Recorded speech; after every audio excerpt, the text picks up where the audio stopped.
Os meus pais de nenos marcharon para a Suíza, estuveron ali durante 30 anos e como a miña familia, o meu avó, tiña viñedos, era viticultor, o meu pai sempre lle tirou a terra e sempre foi a súa ilusión ter unha bodega propia. E iso foi o motivo tamén que ao volverse pa Galicia era de montar a súa propia bodega.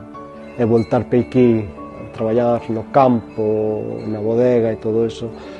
un non estaba acostumbrado, pero ao fin e ao cabo, despois cos anos, das de conta que é unha forma de vida moi sana e moi enriquecedora, porque ao final recibes os recoñecementos do traballo que faz. As persoas que toman os nosos viños proban unha parte da nosa terra, o noso traballo, e se lles gusta, eso para nós é a maior gratitud que podemos recibir.